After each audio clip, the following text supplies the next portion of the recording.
Hello listeners, welcome to script Telugu podcast. నా పేరు Vijayapalla. Season 5 Arjun son of Sujata Rao స్టోరీని సక్సెస్ఫుల్గా కంప్లీట్ చేశాను. అండ్ మీ ఫీడ్బ్యాక్ అయితే ఆసమ్.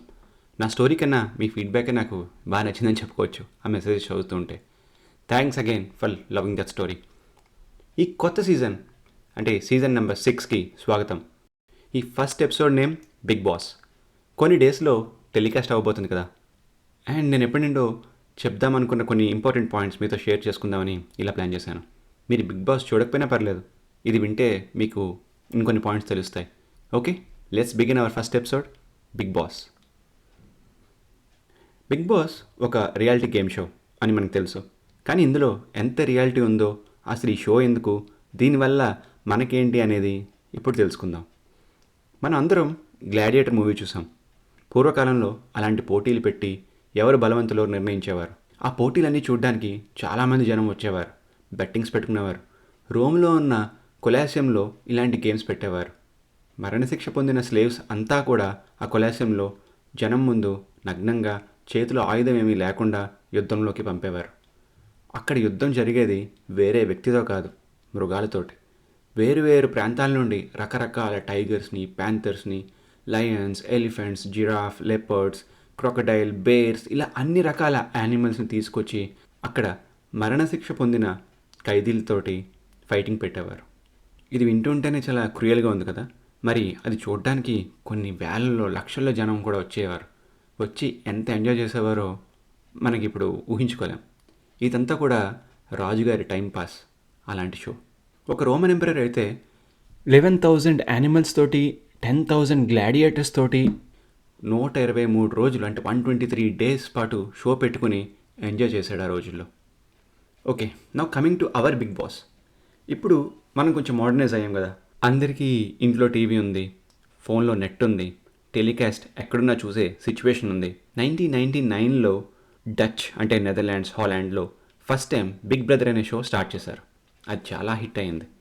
అంటే ఈ కాన్సెప్టే కొత్తగా ఉంది.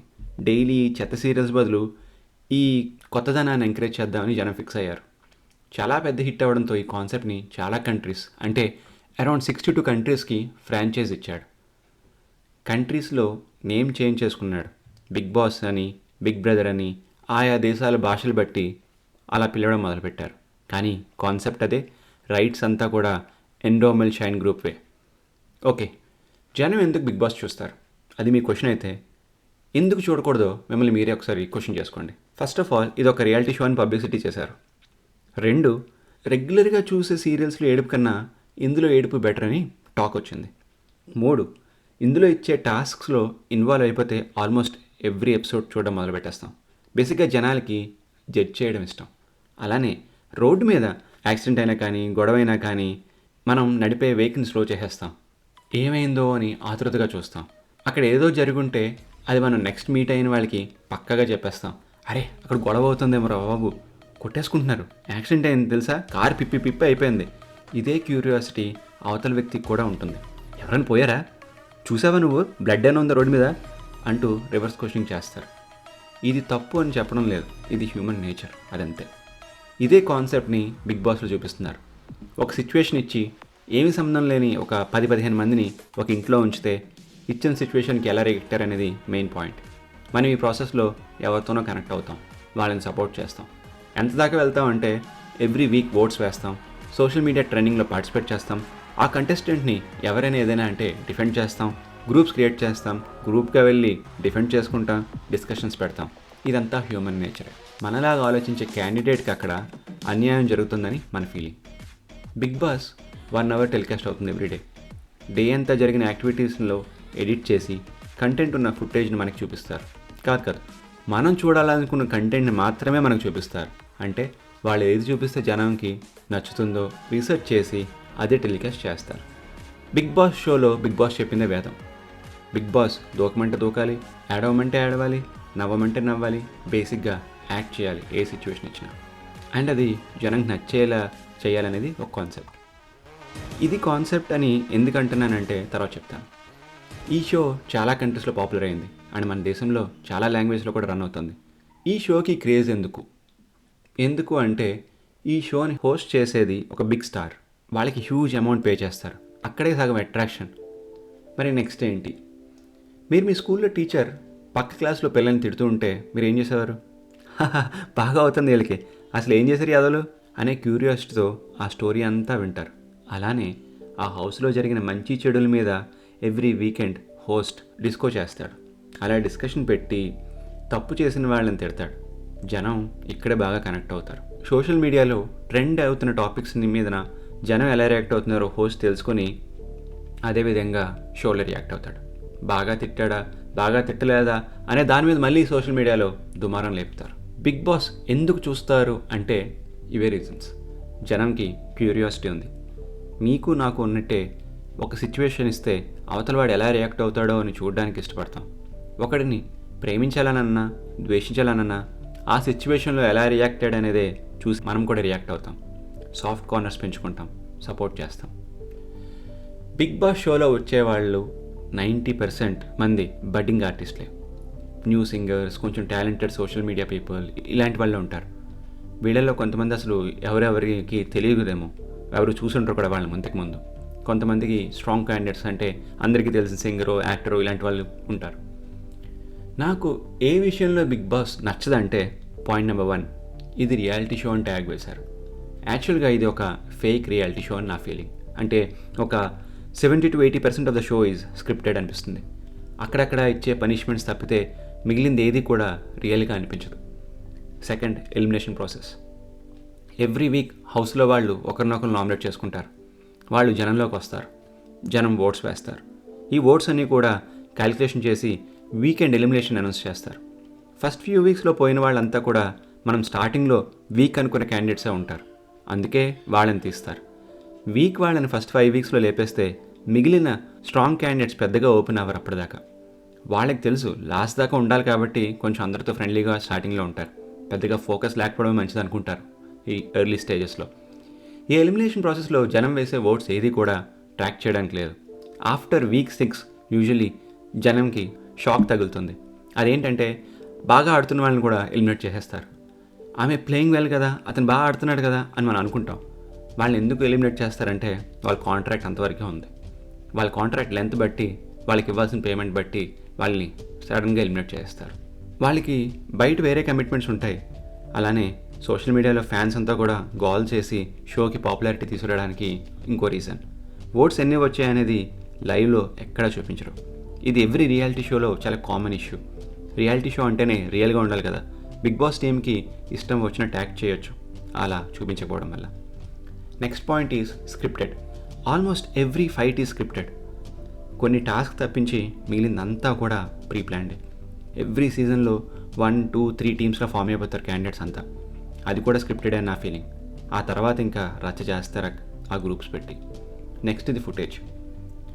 24 అవర్స్లో జరిగిన షోని 1 అవరే మనకు చూపిస్తారు. 24 hours is a long time compare to 1 hour obviously. Ready అవ్వడం, వంట చేయడం, ఇల్లు క్లీన్ చేసుకోవడం, వాళ్ళని క్లీన్ చేసుకోవడం, ఇదంతా 3-4 అవర్స్ 5 అవర్స్ పక్కన పెట్టుకుంటే పడుకోవడం ఫ్రమ్ 11 PM to 8 AM అనుకుంటే ఇంకా మిగిలింది అరౌండ్ 10 అవర్స్. వాళ్ళు రెడీ అవుతున్న టైంలో అలర్ట్ చేస్తున్నప్పుడు ఇదంతా కూడా యాడ్ చేసుకుంటే అరౌండ్ ఒక 12 అవర్స్ ఫుటేజ్ అయితే ఉంటుంది. ఈ 12 అవర్స్ ఫుటేజ్ని తీసుకుని వాళ్ళు హార్డ్లీ మనకి 1 అవర్ చూపిస్తున్నారు. అందులోంచి మనం ఏది చూడాలో డిసైడ్ చేసి టెలికాస్ట్ చేస్తారు. అంటే they are controlling the data. మనం ఏమో ఓట్స్ వేసేస్తాం ఆ కంటెంట్ చూసి. వీకెండ్ ఏమో హోస్ట్ వచ్చి అసలు క్లిప్పింగ్ చూపించి అసలు మనం అనుకుందాం తప్పని ప్రూవ్ చేస్తాడు. నిజంగా రియాలిటీ షో అయితే ఒక కెమెరా పబ్లిక్కి 24/7 ఆన్ చేయొచ్చు కదా. ఆ పూల్ దగ్గర గార్డెన్ ఏరియాలోనో చేయరు. ఎందుకంటే బిగ్ బాసే వీళ్ళకి చెప్తాడు, మీరు పెద్దగా ఫుటేజ్ ఇవ్వడం లేదు, గొడవ పడండి, డ్యాన్స్ చేయండి, అల్లరి చేయండి అని. ఇదంతా నేను అనుకుంటున్నాను. Next point, tasks. Big Boss captaincy task చూస్తూ ఉంటే మీరు ఇప్పటిదాకా పక్కా స్క్రిప్టెడ్. క్యాప్టెన్ ఎవరు అవ్వాలని డిసైడ్ చేస్తాడో వాళ్ళకి ఈజీగా ఉండే టాస్క్సే ఇస్తాడు ఆ వీక్కి. నెక్స్ట్ పాయింట్, షో స్టార్ట్ అవ్వగానే విన్నర్ ఎవరో కూడా డిసైడ్ అయిపోతుంది. ఆ విన్నర్ ఫస్ట్ ఫ్యూ వీక్స్ కామ్గా ఉంటాడు, పెద్దగా పార్టిసిపేట్ చేయడు. ఒకటే స్ట్రాటజీ ఆ విన్నర్కి ఎవ్రీ సీజన్లో. అతను కామ్గా ఉంటున్న ఓట్స్ వస్తున్నాయని లోపల జనం యాంటీ అవుతారు. వాళ్ళేవో పిచ్చి పనులు చేస్తారు అండ్ వాళ్ళే బ్యాడ్ అవుతారు. మన విన్నర్కి బయట సింపతి అప్పుడు పెరుగుతుంది, అప్పుడు జనం సపోర్ట్ కూడా దొరుకుతుంది. టు బీ ఆనెస్ట్, మీ సపోర్ట్తో వాళ్ళకి వచ్చేది పోయేది ఏమీ లేదు, మీ నోర్లు చేతులు నొప్పి తప్ప. Winner already decided on day 1. వాళ్ళ రెమ్యునరేషన్ అండ్ బడ్జెట్ అంతా కూడా ఫిక్స్డ్. ఇలా చెప్పుకుంటూ పోతే చాలా నెగిటివ్ పాయింట్స్ ఉన్నాయి. నేను బిగ్ బాస్ చూస్తానా చూడనా, ఇది మీ క్వశ్చన్ అయితే ఎస్ చూస్తాను. ఇన్ని నెగిటివ్స్ ఉన్నా ఎందుకు చూస్తున్నారు అని మీ డౌట్ అయితే, నేను టాస్క్స్ కోసం చూస్తాను. నేనైతే ఏం చేస్తాను, ఆ పజిల్స్ని ఎలా సాల్వ్ చేస్తాను అనేది, నేను ఎలా ఆలోచిస్తున్నాను అనేది నేను టెస్ట్ చేసుకుంటూ ఉంటాను. అది point number 1. Point number 2, human psychology ఎలా ఉందో తెలుసుకోవడానికి చూస్తాను. 15 మంది ఎలా ఆలోచిస్తున్నారో తెలుసుకోవడానికి చూస్తాను. నా స్క్రిప్ట్ రైటింగ్కి ఏమైనా యూజ్ అవుతుందేమో వాళ్ళ సైకాలజీ బట్టి అని ఆలోచిస్తాను. ఈ క్యాండిడేట్స్ టాలెంట్ ఎంత అని చూస్తాను. కొంతమంది దద్దమ్మలు కూడా వచ్చిన డేస్ ఉన్నాయి ఈ షోకి. వాళ్ళకి మనీ ఇచ్చిన సీజన్స్ కూడా చాలా ఉన్నాయి. సో ఈ పాయింట్స్ కోసమైనా నేను డైలీ కాకపోయినా వీక్కి 3-4 డేస్ అయితే పక్కా చూస్తాను. నేను చూసిన చెయ్యను పని ఏంటంటే సోషల్ మీడియాలో వాళ్ళ కోసం ఫైట్ చేయను. రూపాయి ఖర్చు పెట్టను, ఒక మిస్డ్ కాల్ ఇవ్వను, ఒక ఓటు వేయను. రూపాయి పిల్లంగా ఖర్చు పెట్టకపోయినా టైం వేస్ట్ అవుతుంది కదా బ్రదరు అని అనుకోవచ్చు. కానీ నేను డిన్నర్ చేస్తూ చూడడం వలన టైంపాస్ అవుతుంది అనుకుంటున్నా. మీరు కూడా ఇవి చేయకండి. అదే సోషల్ మీడియాలో పోస్టులు పెట్టడం, వాళ్ళని సపోర్ట్ చేయడం, కమెంట్స్ పెట్టడం, ఎవడో యాంటీ కమెంట్ పెడితే వాడిని ఫైట్ చేయడం, ఓట్ వేయడం, because it doesn't matter at all. Waste of your time. Memes కూడా చూడడం వేస్ట్. వచ్చిన ప్రతి క్యాండిడేట్ కూడా స్పీచ్లు అమోఘంగా ఇస్తారు. బిగ్ బాస్ ప్లాట్ఫామ్కి రుణం, మా టీవీకి దన్నం, ఇంట్లోకి అన్నం, ఇలా అంటూ ఏవో చెప్తారు. నమ్మకండి ఇవేమి, అవి కూడా స్క్రిప్టెడే. Crores of money is involved. ఆ యాడ్స్ రెవెన్యూ కానివ్వండి, టీఆర్పీ రేటింగ్స్ కానివ్వండి, మామూలు హంగామా కాదు. బిగ్ బాస్ తెలుగులో విన్నర్స్ ఎవరైనా సూపర్ స్టార్స్ అయ్యారా బయటకు వచ్చి ఇప్పటిదాకా? లేదు కదా, ఎవ్వరు అవ్వరు. వాళ్ళ ముందున్న లైఫ్ రేంజ్ కన్నా మహా అయితే 1-2 మంత్స్ కొంచెం ఎక్కువ రేంజ్ పెరుగుతుందేమో, కానీ తర్వాత మళ్ళీ మామూలు అయిపోతుంది. అవే కష్టాలు. మనం ఇదంతా ఒక గేమ్ షో అని చెప్తున్నాను కదా, ఇప్పుడు రియాలిటీలో బిగ్ బాస్ ఏంటో చెప్పనా? ఇది ఎవరు గ్రహించని బిగ్ బాస్. ఈ ఎర్త్ ఒక బిగ్ బాస్ హౌస్, గాడ్ దానికి బిగ్ బాస్ అనుకుందాం. ఈ కంట్రీ ఒక బిగ్ బాస్ హౌస్, దానికి గవర్నమెంట్ బాస్ బిగ్ బాస్ అనుకుందాం. ఎవ్రీ సిటీ ఒక Big Boss house, every village ఒక బిగ్ బాస్ హౌస్. మీ స్ట్రీట్లో కమ్యూనిటీ ఒక బిగ్ బాస్ హౌస్, మీ ఇల్లు ఒక బిగ్ బాస్ హౌస్. అలా అన్ని రూల్స్ పాటిస్తూ మన జీవనం సాగిస్తున్నాం చూడండి. ఇది రియల్ గేమ్. అండ్ గాడ్కి మంచి ఎంటర్టైన్మెంట్ ఇస్తున్నాం కదా. ఎక్కువ మంది హౌస్ మేట్స్ ఉండడం వలన every second eliminations and wild card entries జరుగుతున్నాయి. జీవితం చదరంగం లాంటిదని అంటారు, అంటే చెస్ అనమాట. మనం గాడ్తో ఈ గేమ్ ఆడుతున్నాం. ఒక స్టెప్ మనం వేస్తే గాడ్ ఇంకో స్టెప్ వేస్తున్నాడు. మనం వేసే స్టెప్ పేరు చాయిసెస్ అయితే, గాడ్ వేసే స్టెప్ పేరు కాన్సిక్వెన్సెస్. దాన్ని బట్టి మన చాయిస్ చేంజ్ అవుతూ ఉంటుంది ఎవ్రీ స్టెప్ తర్వాత. బేసిక్గా లైఫ్ ఒక టఫ్ ఎగ్జామ్ లాంటిది. అందులో చాలామంది ఎందుకు ఫెయిల్ అవుతున్నారంటే every question paper is unique అని తెలుసుకోలేకపోతున్నారు. సో అదండి ఈ సీజన్లో first topic, big boss. Next episode మన ఫాలోవర్స్లో ఒక అతను ఒక స్టోరీ ఇచ్చారు. దాన్ని నేను స్లైడ్గా మోడిఫై చేసి ఆ చక్కటి స్టోరీతో మీ ముందుకు వస్తాను. మీరు కూడా మీ స్టోరీస్ నాతో షేర్ చేసుకుందాం అనిపిస్తే వెంటనే మెసేజ్ చేసేయండి ఇన్స్టాగ్రామ్లో.